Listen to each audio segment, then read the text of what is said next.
turavuga Imana irindi isezerano.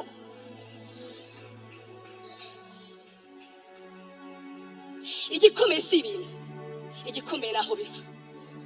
Uranyumva neza? Niba wowe ufite amafaranga uvuga ngo aya ngaya yavuye mu mbabazi z'Imana, burya ntasa n'ayandi umuntu yakoze diru agasaba ruswa nubwo yose ari amafaranga asanga. Igikomeye naho tuvana ni mu Mana y'amasezerano, ni mu Mana y'imbabazi. Hari Imana yo kwizera. Umugabo yaguta ariko Imana ntizaguta. Abana bakunanira humura ntabwo bazapfa, bazasiga izina mu isi. Watinda kubyara ariko humura uzabyara. Watinda mu ndwara ariko humura uzakira. Dufite Imana irindi ijambo. Haleluya, haleluya.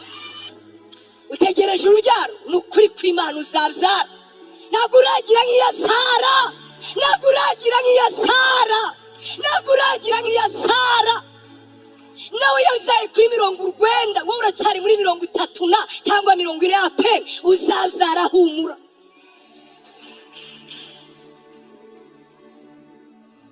Abajene b'ubusinzi w'abarozi, uzi kubona umuntu w'imyaka 25 atekereza inzu muri Vision City, warasaze mu mutwe. Cyeka niba ari suzayiguha.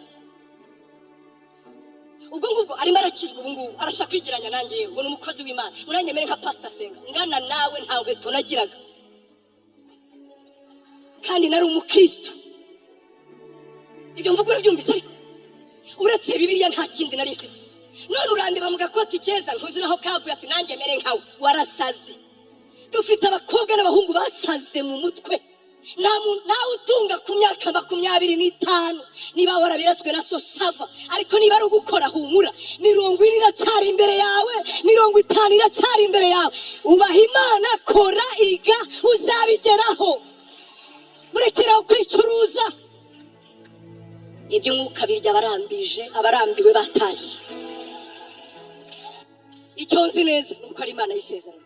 Icyo nzi neza nuko atazabura guseruka. Icyo nzi neza nuko atazabura gutabara. Reka turirimba indirimbo imwe, niyo mpamvu mwategereje, sibyo?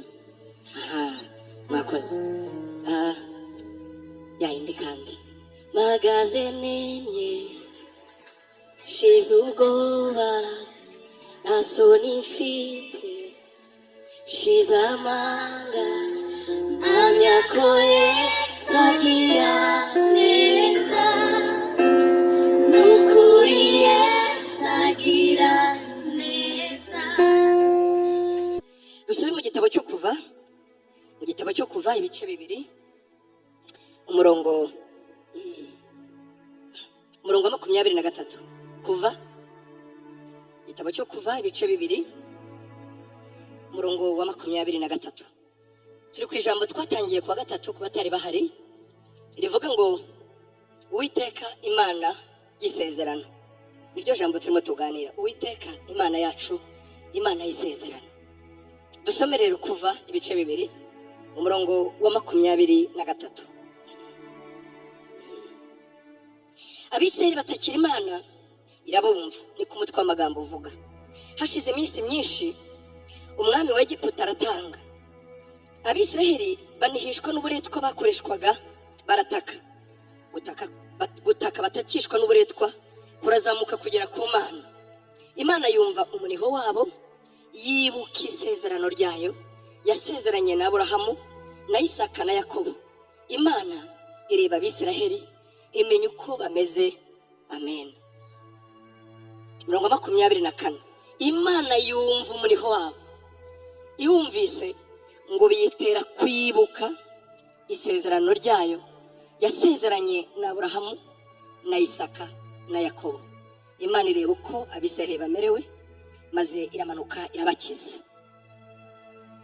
Unyemere tujye mu gitabo cya Matayo, ubutumwa bwiza bwa Yesu Kristo ko bwanditswe na Matayo.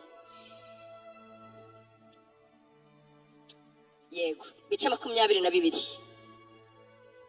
Ubutumwa bwiza ko bwanditswe na Matayo, ariko n'ubwa Yesu Kristo, n'ubwa Yesu bwanditswe na Matayo. ibice 22. Ku murongo wa 41 haranditse ngo Yesu ni umwana wa Dawidi. Abisirayeli bagiteranye, Yesu arababaza ati, ibya Kristo mubitekereza mute? Ni mwene nde? Baramusubiza bati, ni mwene Dawidi. Arababaza ati, nuko rero niki cyatumye Dawidi yabwirijwe n'umwuka niki cyatumye Dawidi yabwirijwe n'umwuka amwita umwami we? Ati Uwiteka yabwiye umwami wanjye ati, icara iburyo bwanjye ugeze aho nzashyira abanzi bawe munsi y'ibirenge byawe. Nuko ubwo Dawidi amwita umwami we, none abasha ate no kuba umwana we? Ntihagira umuntu wabasha kumusubiza ijambo, ndetse uhereye uwo munsi nta muntu watinyutse kongera kugira icyo amubaza. Amen. Tugiye kuganira nk'uko nabivuze, twaganiriye ijambo rivuga ngo Imana, Uwiteka Imana yacu ni Imana y'isezerano. Ariko tugiye kuvuga agace gato ku Mana y'isezerano cyitwa ubudahemuka bwayo. Ubudahemuka bw'Imana mu kurinda no gusohoza isezerano ryayo. Ubwo mbega tugiye kwiga faithfulness, la fidelité, ubudahemuka bw'Imana. Imana ishimwe. Mu Kirundi bavuga ubwizigirwa, muri Bibiliya ijambo Bibiliya yera babyita ubwizerwa bw'Imana. Ariko mu Kinyarwanda cyiza ni ubudahemuka bw'iki? Bw'Imana. Imana yacu ishimwe. Imana yacu ni Imana y'isezerano. Biragoye kubona izina rimwe gusa wakwita Imana, biragoye. Ni nayo mpamvu ahora n'imaka, bamwe bakavuga ati twaje kugarura izina ry'Imana. Burya ni Yehova. Nibyo koko, Yehova ni izina ry'Imana. Biravuga ngo ituma ibintu byose bibaho. Iyo uvuze Yehova ubusa naho uvuze ngo Imana ikomokwaho na byose. Abandi atoya izina rye n'Uwiteka. Nibyo koko, yahozeho mbere na mbere, ariho kandi azahoraho. Ntagira itangiriro, ntagira iherezo. Iyo tuvuze ibihe tuba tuvuze we. Imana ishimwe. Abahanga n'abakoze amateka bajya bagerageza kutwigisha bakavuga ngo meme préhistoire, meme avant préhistoire Imana yari ihari. N'igihe tutari twakamenya kubara, n'igihe izuba ritari ryakabaho, n'igihe igitondo kitari cyagatandukana nijoro. Urabona Bibiliya tubwira ngo izuba ryaremwe ku munsi wa 4 ndetse n'ukwezi. Bibiliya ikavuga ngo ntabwo ibyo ngibyo Imana yabiremeye kugira ngo bitubere umucyo, ngo ahubwo yabiremeye kugira ngo bitubere ibimenyetso tubaraho dushingiyeho ibihe. Niyo mpamvu tuvuga ngo mu kwezi kwa mbere, mu kwezi kwa kabiri, ibyo byabereyeho gusa kutwereka ibihe. Mbere y'uko izuba n'ukwezi bibaho, umucyo n'umwijima, amanywa n'ijoro bitarabaho, iyo yari iriho. Biragoye kuvuga ngo niyihe rero, irahebuje birenze ubwenge bwacu. Imana ishimwe. Bagiye bayivuga, yagiye yiyereka abakozi bayo. Ndibuka ubwo yereka Aburahamu amaze kubona igitambo, aravuga ngo utuma ibintu byose bibaho. Noneho na hano ambereye Imana ibona byose, amwita Jehova Yire. Imana kizabonwa, Imana itanga, Imana itanga nyine. Haleluya. Utuma ibintu byose bibaho aratanga. Izina rye rirahebuje. Ariko muri ayo mazina agira, Imana igira n'izina ryitwa ngo ni Imana y'isezerano. Amen. Ni Imana y'iki? Nshuti yanjye, Imana ihimbazwe ko Imana yacu ari Imana y'isezerano. Byakatugoye kuyikurikirana, byatugora kuyizera. Ubukristo, burya umukristo utaramenya, turaza kubiganira, utaramenya yuko Imana ari y'isezerano ashobora gushidikanya. Ashobora kugira gute? Gushidikanya. Ku bantu babi Burayi cyane cyane mu bihugu byatembere nk'i Burayi cyane cyane, ugerayo ukababara cyane. Abantu bazi ko twarindagiye. Abantu barakureba bakabona wararindagiye, ndetse rimwe na rimwe kuba umukristo bakabifatanya bakabyitiranya nuko turi Abanyafurika. Mbega bakavuga ngo bari abantu baracyari inyuma mu majyambere. Buriya ni inzara ibakoresha biriya. Bazi ko ibintu twiringira ari amafuti, ni ibitekerezo, ni filozofi y'Abisiraheli, ni amateka yabo. Abandi bakavuga ngo Abaroma babikoresheje kugira ngo bategeke isi. Ni uburetwa. Bavandimwe, ntabwo ari ibyo ngibyo. Dufite Imana y'amasezerano, dufite Imana yaremye ibintu byose, dufite Imana rurema, dufite Imana yaduhamagaye, kandi ibyacu ntabwo ari aha bicira, ibyacu ntabwo ari aha birangirira. Ubukristo iyo ugiye ukabufatanya n'ibintu, ubukristo iyo ugiye ukabufatanya no kugira umugabo, no kugira umugore, no kugira akazi, no kwiga, navuga gwikizi, no kugira ibyo abantu bagira, nagira ngo mbanze mbibutse, Imana irabitanga. Ntacyo dufite itaduhaye. Imana itanga abagore, Imana itanga abagabo, Imana itanga amafaranga, Imana itanga promotion, Imana itanga amashuri, Imana itanga cyubahiro na babandi batayishima ntacyo bafite batahawe nacyo nayo nako. Ariko ubukristo burenze ibyo, kuko mu by'ukuri ubifite agera akibaza ngo naba nkeneye iki ku Mana. Turi kujyana nkuko navuze, ugera muri bya bihugu by'i Burayi bakakubwira ngo mutwereke aho Imana tuyikeneye. Imana tuyikeneye hese. Urabona baba barubatse systeme z'ubuzima aho bakubwira ngo niyo utaba ufite amafaranga hari uburyo wayabona basa n'ababonye ubuzima ku buryo bibwira ko badakeneye Imana. Dukeneye Imana kuko ari isezerano birenze ubu buzima turimo.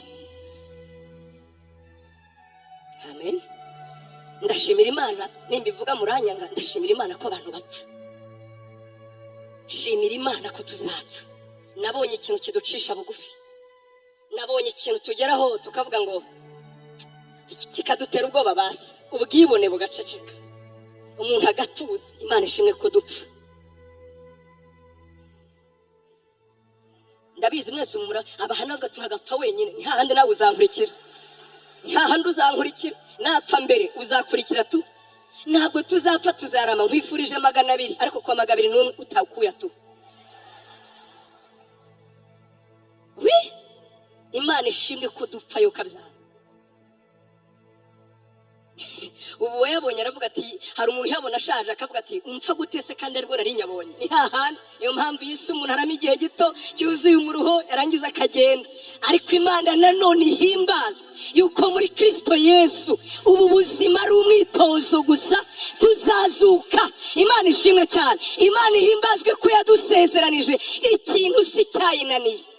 Hari wambwiye ngo muri Amerika ubyo n'ukuri basigaye abakire batanga amafaranga bakavuga ngo nimpfa nimuzanshyingure muzambike neza, ahari siyansi izageraho ibona igisubizo cyo kongera kugarura abantu mu buzima.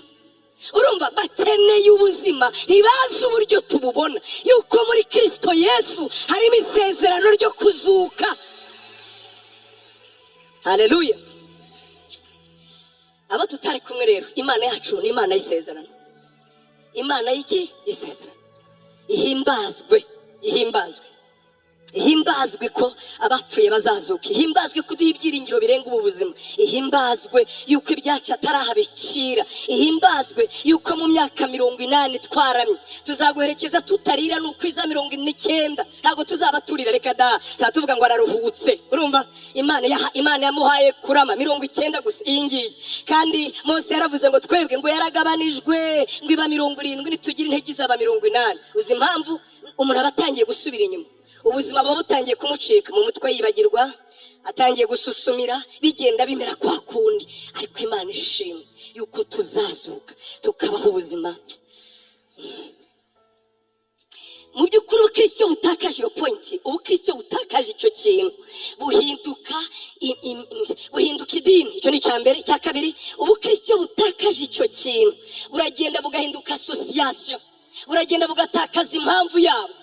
Kuko ibyo wavuga byose hano byiza umuntu yaguha, byiza wabona n'abandi hanze barabigira, hari ubundi buryo babigira kandi batizera Yesu.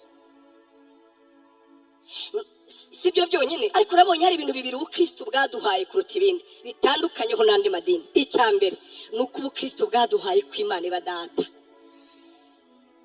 Imana iba iki? Nagira nkumenyeshe mu Basilamu mu bihugu bimwe na bimwe ntibafite uko bihanga. Kuri bo ni blasphemy kuvuga ko Imana ari data. Bafata amabuye bakayagutera kandi bumva bakoreye Imana. Na Yesu ku musaraba bamushinja, baravuze ngo icyo tumuziza ngo yatinyutse no kuvuga ko Imana ari se bwite. Ntabwo yigeze abyihakana, yaremeye arabipfira, abitangira ikuguzi, aravuga ngo Imana izababera so. Niyo mpamvu isengesho rye iravuga ngo nimusenga mujye mubaza muvuge ngo data wa twese uri mu ijuru. Ubundi abiseri bajyaga bavuga ko Imana ari se, nayo yarabivuze mu Kuva 4:22 ngo ugende ubabwire ngo Farawo we rekura ubwoko bwanjye kuko Israel ari umwana wanjye w'imfura. Yego, ariko bo babivugaga mu cyitiriro. Yesu aje aravuga ngo ya Imana si icyitiriro, si izina ryo kubaho, Imana ni so bwite. Niyo mpamvu rya jambo batubwiye ngo icyakora bamwemeye bose bakizera izina rye yabahaye ubushobozi bwo kuba abana b'Imana. Turi abana b'Imana bwite. Uranyumva neza? Bwite. Ufashe mu mwuka wanjye aho navutse ubwa kabiri muje ADN na data.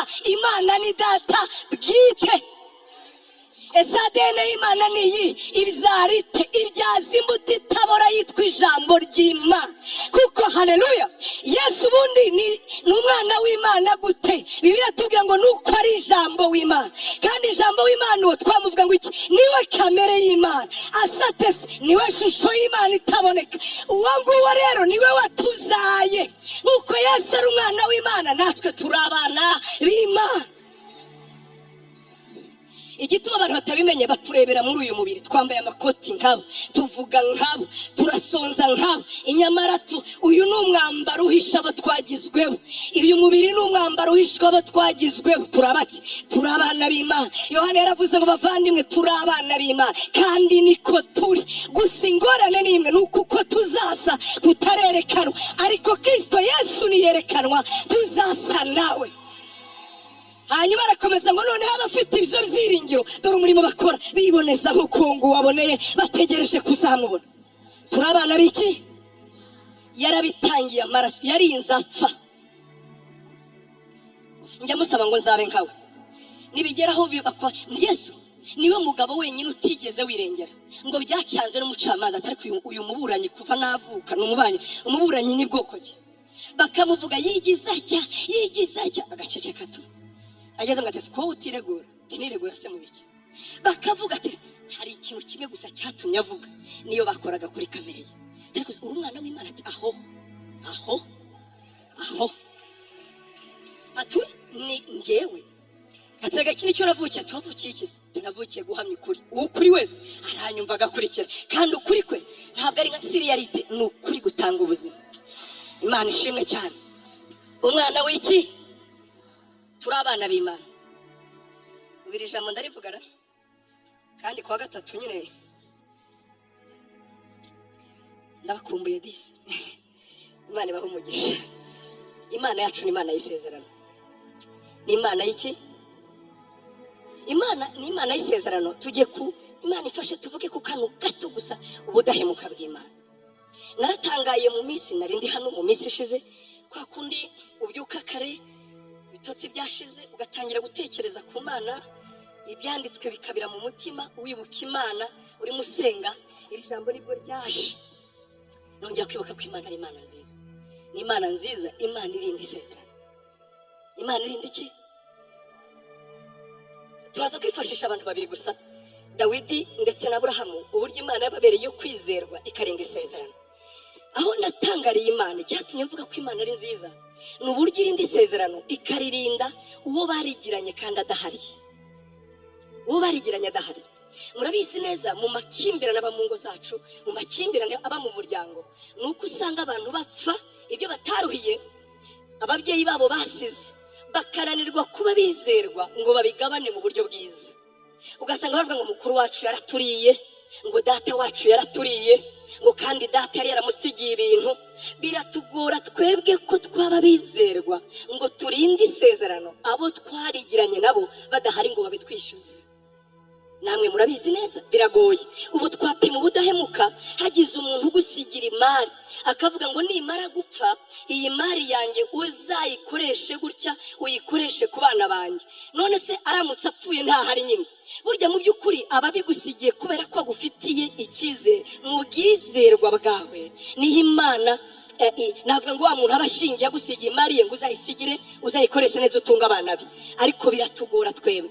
Ariko Imana ni Imana y'isezerano, ni Imana yo kwizera, irinda ijambo ryayo, ntawe itinya, ntawe igira ngo ishimwe, ikavuga ngo njyewe nzarinda ijambo ryanjye neza. Imana yasezeranye na Aburahamu iramubwira ngo nzaguha iki gihugu. Ni inkuru dusoma uhere ku murongo wa mbere ukageza ku murongo wa 4. Isezeranye Aburahamu ati nzaguha igihugu, nzaguha umugisha, imusezeranye imigisha 7.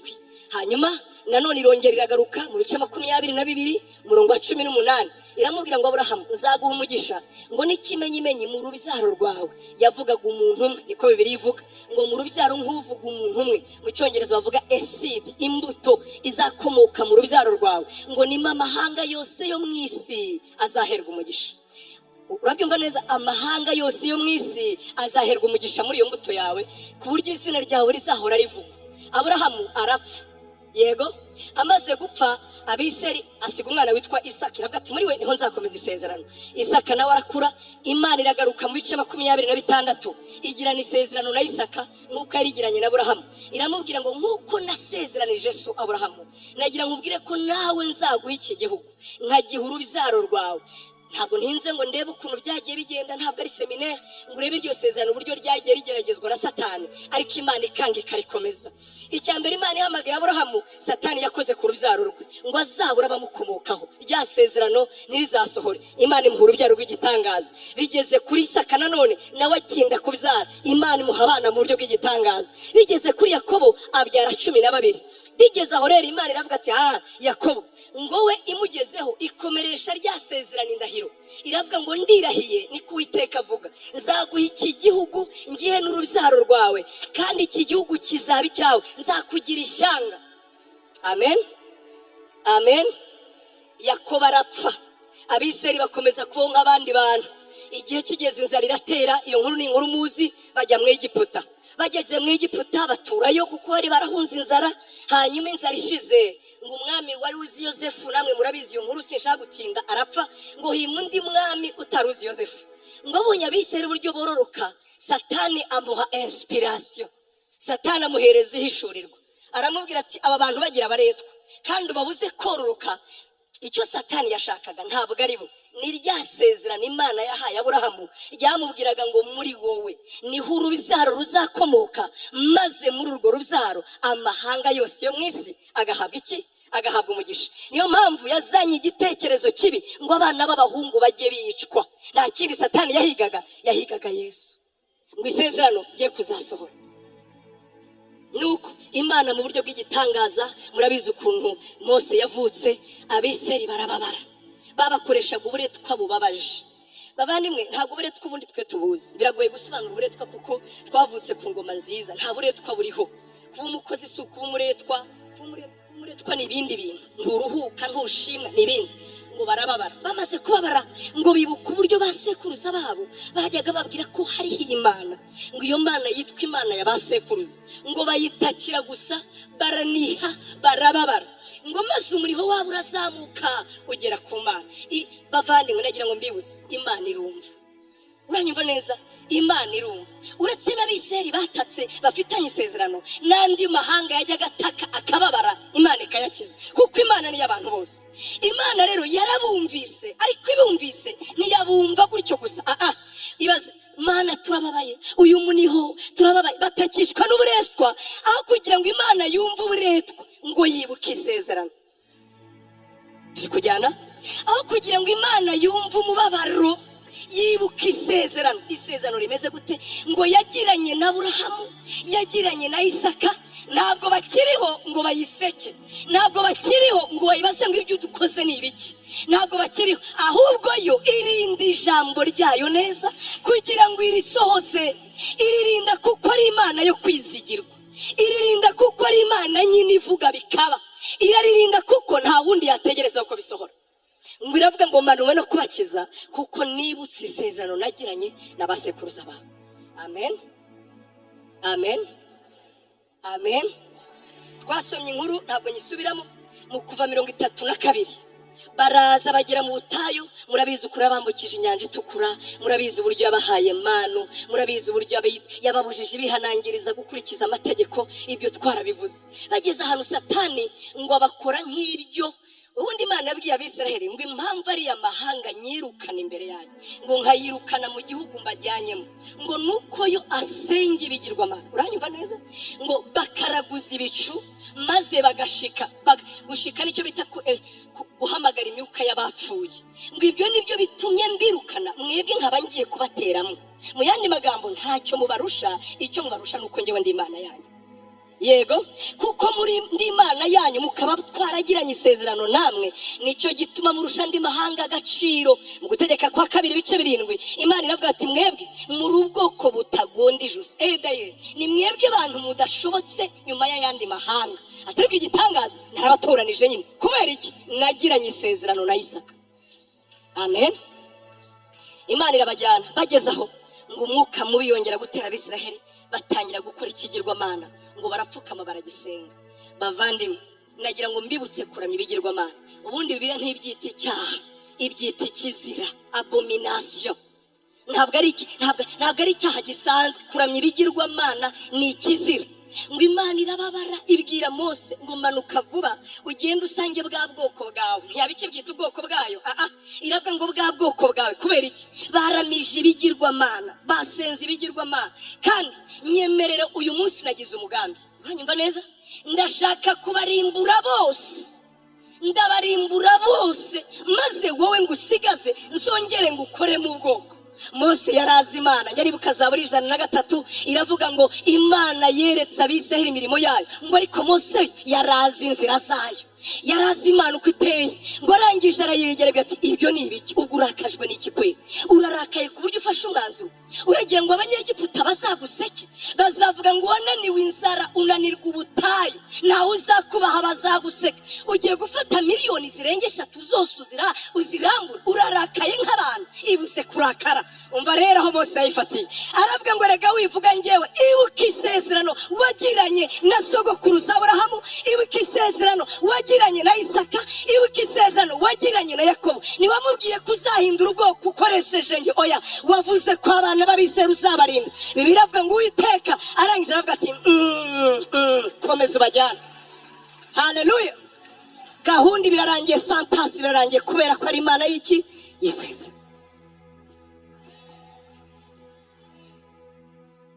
Haleluya. Haleluya. Birakomeza bigeze kwa Aburahamu, habyara Isaka, wa muryango ntiwarimbuka, igihugu kibaho. Hanyuma umuntu witwa Dawidi aravuka. Dawidi uyu nguyu yari umugabo mwiza w'Imana, ngo akora ku mutima